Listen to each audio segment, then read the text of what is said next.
इतना कोमल बच्चा, बस वो जो कोमलता उसके हृदय में थी ना, मारीच के हृदय में, भगवान ने कहा इसमें सुधार की संभावना है, इसको मारूंगा नहीं।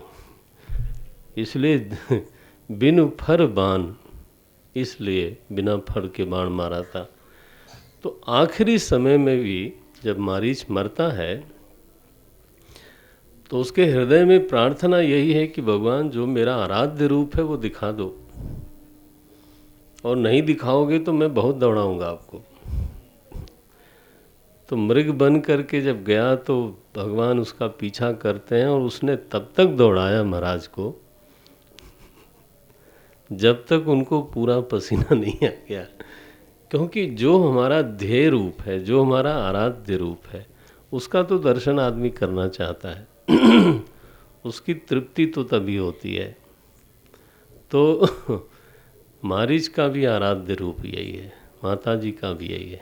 बहाल तिलक श्रम बिंदु सुहाए, श्रवण सुभग भूषण छवि छाए। वो भी तो राजकुमार वेश में हैं, सजे हुए हैं। तो ये श्रृंगार रूप का वर्णन किया गोस्वामी जी ने। कोई कोई उसका अगर ध्यान करता होगा तो उसकी मदद के लिए। जब देखा सखियों की जानकी जी इस समय अपने वश में दिखाई नहीं देती,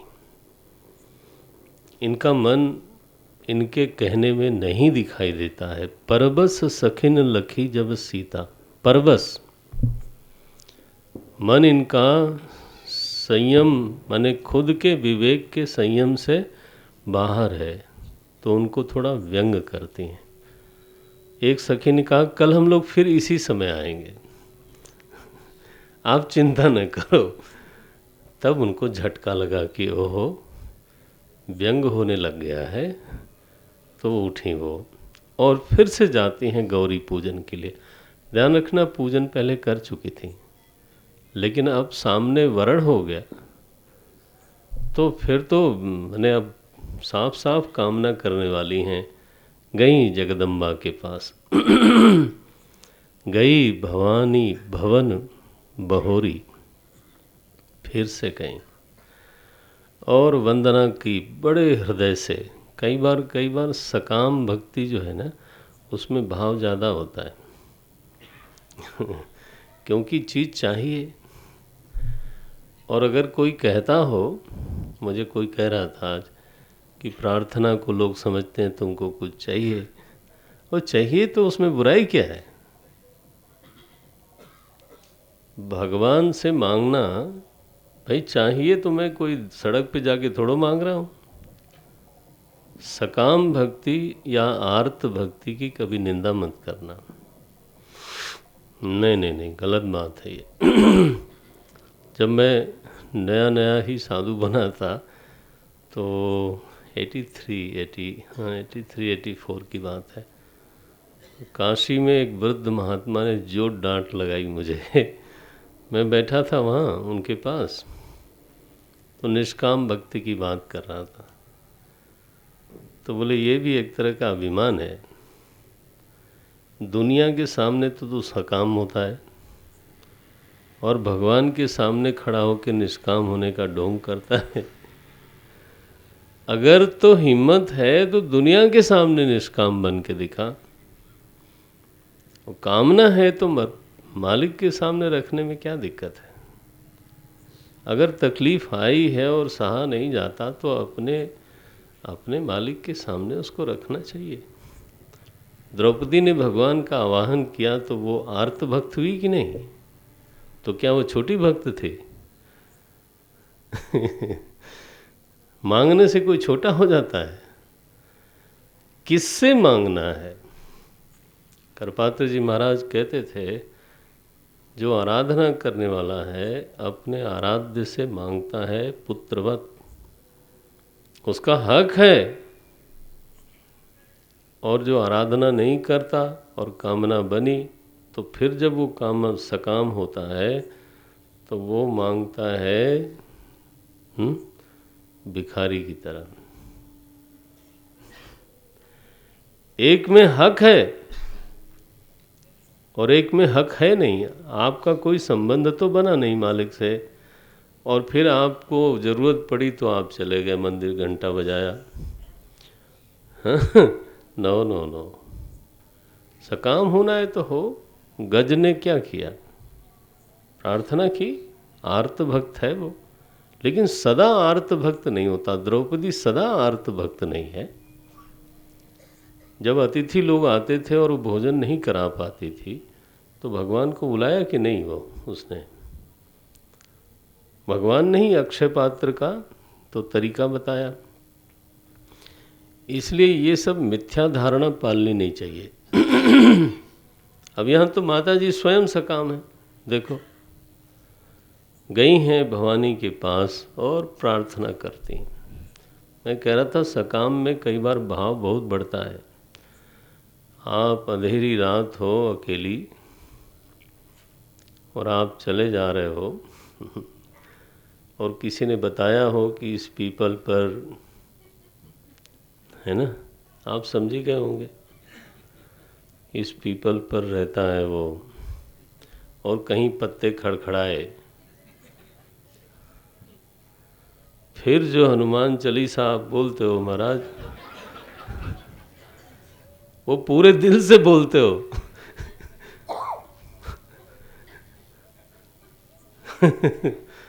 भूत प्रेत पिशाच निकट नहीं आवे, महावीर जब नाम सुनावे। वो तो आवाज़ जोर जोर से होता, दिल लगा रहता वहाँ। अन्यथा कई बार हनुमान चालीसा पूरा हो जाता है तो पता लगता है कि ओहो पूरा हो गया क्या। मने हमको मालूम नहीं, दिल वहाँ नहीं लगा है, वाणी से निकल गया, पूरा पाठ हो गया। ये तो आप, भगवान ने कहा है, आर्तो जिज्ञासु अर्थार्थी ज्ञानी च भरतर्षभ चतुर्विधा भजन्ते माम जनाः सुकृतिनोर्जुन। तो जनाः भजन्ते माम, जब वो उसको भक्त मानते हैं, उदार मानते हैं, उदारा एव सर्वैते, सुकृतिनः मानते हैं, तो हम खड़े होके बोलते हैं सकाम भक्ति ठीक नहीं। किसने कहा आपको ऑथराइज किया है लोगों को सर्टिफिकेट देने के लिए? तो माता जी आज सकाम है बिल्कुल। जय जय जय जय जय गिरिवर राज किशोरी, जय महेश, लोग प्रार्थना करते हैं ऐसा। तो वंदन किया और साफ साफ बोला, मोर मनोरथ जानौ नीके। माता जी मैं बोल के क्या बताऊं, मेरा मनोरथ क्या है इस समय वो आपको पूरा पता है, इसलिए मैं सबके सामने बोलती नहीं हूँ। कीन्हें प्रगट न कारण तो ही तेहि, अस कही चरण गहे बैदेही। भवानी ने देखा कि सीता जी तो आज बिल्कुल विह्वल हो रही हैं, तो मुस्करा गई। मूर्ति मुस्कराई है, प्राण प्रतिष्ठित मूर्ति है। भाव की अपेक्षा से अगर उसमें कदाचित कोई प्रतिक्रिया होवे ना, तो आप इसको झूठ और दम्भ न कहना। हमारे शास्त्रों में ये प्रकरण आता रहता है। प्रतिमा नाटकम एक ग्रंथ है जहाँ मूर्ति रोती है। रावण का वध होने वाला था तो गोस्वामी जी ने भी लिखा प्रतिमा रुदत, और यहाँ लिखा 235 दोहे के बाद की पंक्ति है 5वीं, विनय प्रेम बस भई भवानी खसी माल। उनके गले में जो माल थी, माला थी ना, वो वहाँ से खिसकी और जानकी जी के गले में पड़ी। खसी माल मूर्ति मुस्कानी, मूर्ति मुस्करा गई। सादर सिंह प्रसाद सिर धरेऊ, माला को उन्होंने सिर पे धारण किया, प्रसाद समझा है। और फिर तो बोल भी पड़ी माता जी, भवानी बोलती हैं, सुनु सिय सत्य आशीष हमारी, पूजी ही मन कामना तुम्हारी। तुम्हारी कामना पूरी होगी, चिंता मत करो। हर्षित होकर के जानकी जी गई हैं अपने भवन में, और इधर जब राम जी पुष्प लेकर के पहुँचे अपने सदगुरु के पास, विश्वामित्र जी के पास। तो पूरा का पूरा बता दिया आज कि आज पुष्प वाटिका में हम गए थे, ऐसा ऐसा हुआ। राम कहा सब कौशिक पाही, सरल स्वभाव छुअत छल नाही। कोई छल नहीं है। बोले महाराज मेरे मन में क्षोभ हो गया था गुरुदेव, ऐसा सौंदर्य मैंने आज तक देखा नहीं। तो पूजा की विश्वामित्र जी ने, और जब उठे तो राम जी ने, लक्ष्मण जी ने प्रणाम किया। तो वहाँ तो भवानी ने आशीर्वाद दिया था, यहाँ विश्वामित्र जी आशीर्वाद देते हैं।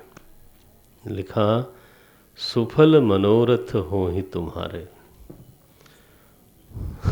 हाँ, योग बना रहे हैं देखो। विश्वामित्र जी ने कहा तुम्हारा मनोरथ सफल हो, मेरा आशीर्वाद है। फिर मध्याह्न भोजन इत्यादि किया। जब चंद्रोदय हुआ है, रात्रि आ गई, पूर्ण चंद्रिका खिली हुई है, भगवान लक्ष्मण जी के साथ बाहर जाते हैं और चंद्रमा को देख के सीता जी के साथ उसका मिलान करते हैं। माने मानस व्यापार में भगवान के जानकी जी बस गई, कहना इतना ही चाहते हैं। बार बार उनको लगता है नहीं ऐसे नहीं, ये तो खारे समुद्र का लड़का है, उसी समुद्र से विष भी निकला था, तो चंद्रमा का भाई विष है। नहीं नहीं, जानकी जी से इसकी उपमा ठीक नहीं है। इस तरह से मनोरथ करते हैं। फिर आते हैं, शयन किया।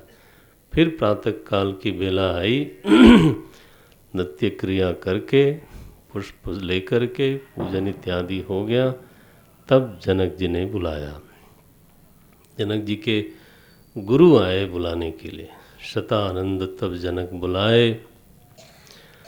आए हैं विश्वामित्र जी को, उन्होंने कहा कि महाराज आज स्वयंवर होने वाला है, तो आज आप वहाँ निमंत्रित हैं, आप पधारो, जनक जी ऐसा चाहते हैं। विश्वामित्र जी तो पहले से प्रतीक्षा में थे, वो लाए ही इसीलिए थे दोनों को। तो दोनों लोगों को ले करके विश्वामित्र जी रंगभूमि में पधारे।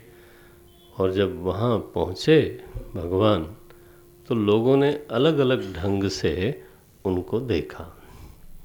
मैंने एक दिन निवेदन किया था, निरुपाधिक और सोपाधिक। तो भावना की उपाधि से जो जिस तरह की भावना की उपाधि लगा के देखता है भगवान को, वैसा वैसा वो दिखते हैं।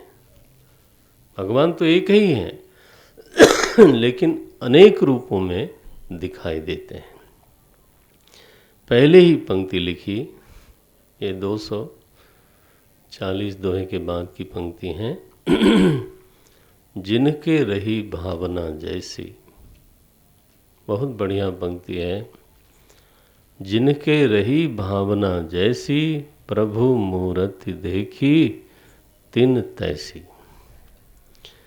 उपाधि, थोड़ा ये शब्द आ गया इस तरह का, उपाधि का जो संबंध है ना, इसको ध्यान में रखना जरा। उपाधि का संबंध उपहित से नहीं होता। बच्चे लोग भी ध्यान रखें इसको। कई बार ऐसा हम लोग बोलते हैं, माया की उपाधि से चेतन ईश्वर होता है, ऐसा बोलते हो ना आप लोग। ऐसा लगता है कि माया की उपाधि किसकी है? चेतन की है। उपाधि, मैंने अभी निवेदन किया, उपाधि का संबंध कभी भी उपहित से नहीं होता। उपाधि का संबंध हमेशा उपलब्धा से होता है। आप इतना तो मन में धारण कर लें,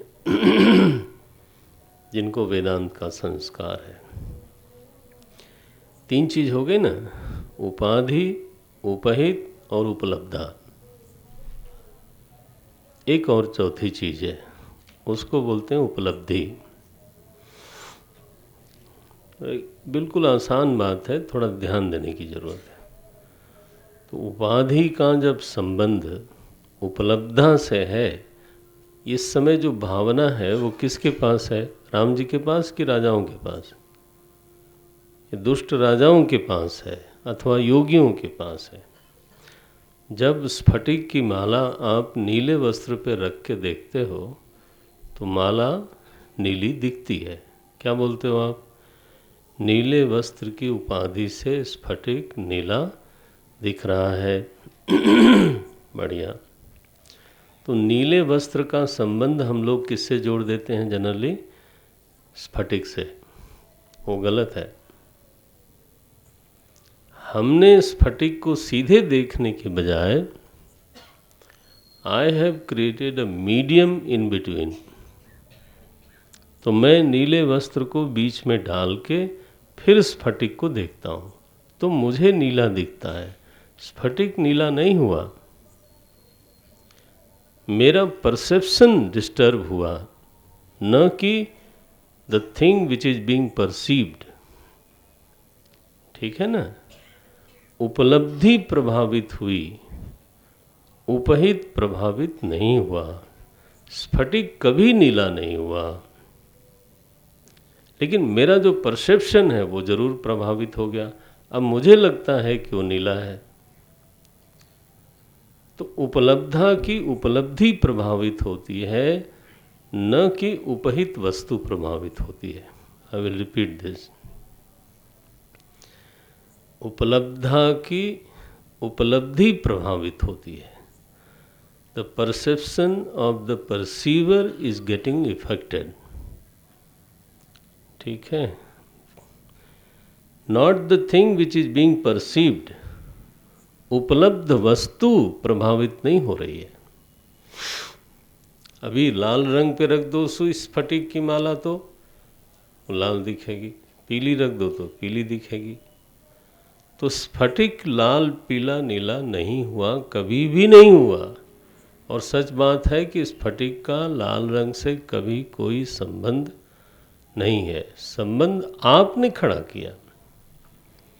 आप स्फटिक को सीधे देखने की बजाय बीच में एक मीडियम डालते हो। That medium is affecting your perception, that is called उपाधि। अब हम लोग जब तत्व को देखते हैं, हाँ, तो बीच में एक चीज डालते हैं, अपना चश्मा। माने भावना। तो चश्मा मेरे साथ जुड़ा हुआ है, दिखने वाली चीज के साथ